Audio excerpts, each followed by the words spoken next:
اللہ کے فضل و کرم سے آخری رکوع پر ہم پہنچ گئے، اور یہ بڑا ایک یوں سمجھیے 3 آیتوں پر مشتمل رکوع ہے، جیسے کہ وہ رکوع جو ہم نے پڑھا تھا جس میں آیت الکرسی ہے 4 آیتیں ہیں وہ، اور یوں کہا جا سکتا ہے کہ یہ 2 رکوع ایک دوسرے کے بالکل بالمقابل ہیں اپنی عظمت میں اور مقام میں۔ آیت الکرسی کی جگہ یہاں ایک دعا کی آیت ہے، جامع ترین دعا جو آئے گی آخری آیت میں، للہ ما فی السماوات و ما فی الارض۔ اکثر و بیشتر آپ دیکھیں گے سورتوں کے اختتام پر یہ الفاظ پھر آتے ہیں، اللہ ہی کا ہے جو کچھ بھی ہے آسمانوں اور زمین میں۔ وَإِن تُبْدُوا مَا فِي أَنفُسِكُمْ أَوْ تُخْفُوهُ، اور جو کچھ تمہارے دلوں میں ہے خواہ تم اسے ظاہر کرو خواہ چھپاؤ، يُحَاسِبْكُم بِهِ اللَّهُ، اللہ تم سے محاسبہ کر لے گا، تمہاری نیتیں اس کے علم میں ہیں۔ إِنَّ اللَّهَ لَا يَنظُرُ إِلَىٰ صُوَرِكُمْ وَلَا إِلَىٰ أَمْوَالِكُمْ وَلَٰكِنْ يَنظُرُ إِلَىٰ قُلُوبِكُمْ وَأَعْمَالِكُمْ، اللہ تمہاری صورتوں کو نہیں دیکھتا، تمہارے مال و دولت کو نہیں دیکھتا، تمہارے دل کو دیکھتا ہے، تمہارے اعمال کو دیکھتا ہے۔ تو دل میں جو کچھ ہے خواہ کتنا ہی چھپا لو، اللہ کے محاسبے سے نہیں بچو گے۔ فَيَغْفِرُ لِمَن يَشَاءُ وَيُعَذِّبُ مَن يَشَاءُ، پھر وہ بخش دے گا جس کو چاہے گا اور عذاب دے گا جس کو چاہے گا۔ اختیار مطلق اللہ کے ہاتھ میں ہے۔ ہمارے ہاں اہل سنت کا عقیدہ یہی ہے، اللہ پر لازم نہیں ہے کہ وہ نیکوکار کو اس کا جزا ضرور دے اور بدکار کو اس کی سزا ضرور دے، اللہ کرے گا ایسا، یہ دوسری بات ہے، لیکن اللہ کی شان اس سے بہت اعلیٰ اور عرفہ ہے کہ اس پر کسی شے کو لازم قرار دیا جائے، اس کا اختیار مطلق ہے، مطلق ہے۔ یفعل اللہ ما یرید، یفعل اللہ ما یشاء۔ اہل تشیع کا کہنا یہ ہے کہ اللہ پر عدل واجب ہے، اہل سنت کہتے ہیں اللہ عدل کرے گا، جزا و سزا میں عدل ہوگا، یہ ہم مانتے ہیں، واقعہ ہے، لیکن ہم یہ نہیں کہتے کہ اللہ پر عدل واجب ہے، اللہ پر کوئی شے واجب نہیں، بلکہ اللہ نے تو کتب علی نفسہ الرحمہ، اپنے اوپر واجب کیا ہے رحمت کو۔ وجوب کا لفظ جو آتا ہے اللہ پر تو وہ تو رحمت کا ہے، کتب علی نفسہ الرحمہ، اللہ نے اپنی ذات کے اوپر واجب کر لیا رحمت کو۔ واللہ علی کل شیء قدیر، اور اللہ ہر چیز کی قدرت رکھتا ہے۔ آمن الرسول بما انزل الیہ من ربہ والمؤمنون، ایمان لائے رسول صلی اللہ علیہ وسلم اس چیز پر کہ جو نازل کی گئی ان کی جانب ان کے رب کی طرف سے۔ غور طلب بات ہے، یہ بڑا باریک نکتہ ہے۔ نبی پر جب وحی آئی ہے کیسے پہچان لیا کہ یہ بدروح نہیں ہے، یہ جبرائیل ہے؟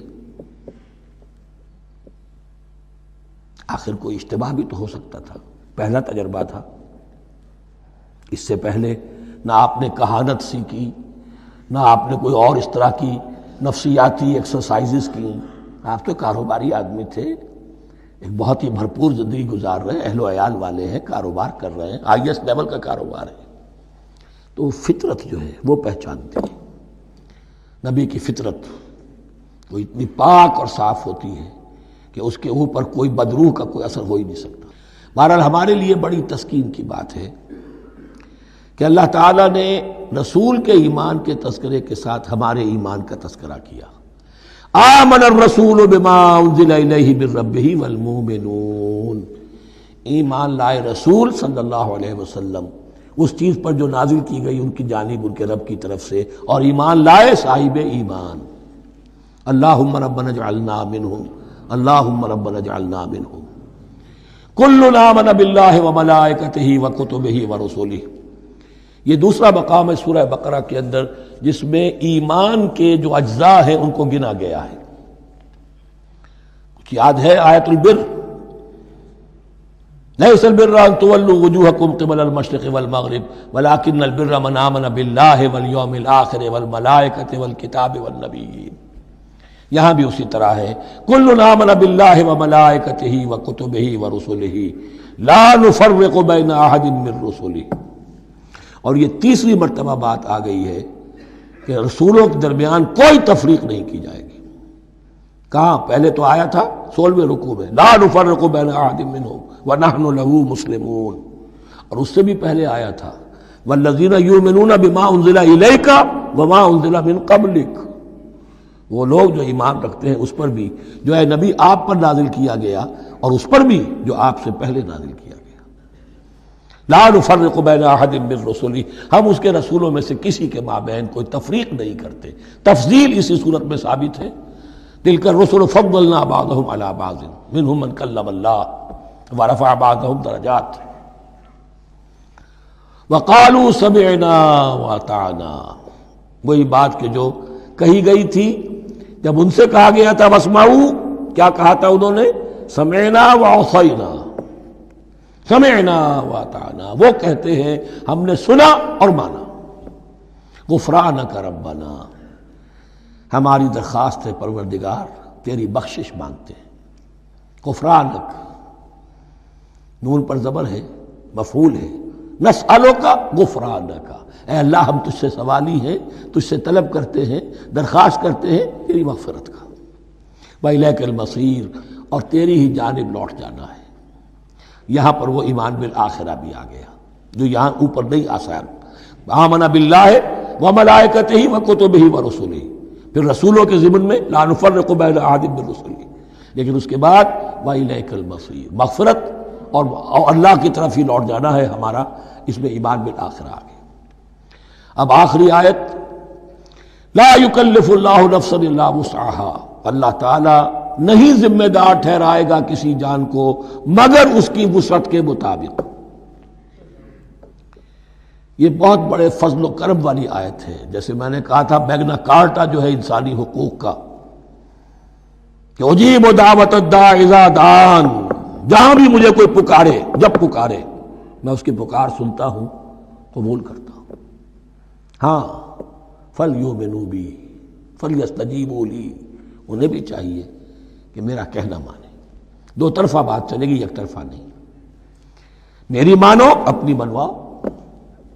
تم دعائیں کرو گے ہم قبول کریں گے، تم ہماری بات نہیں مانتے پھر تمہاری دعا تمہارے منہ پر دے ماری جائے گی۔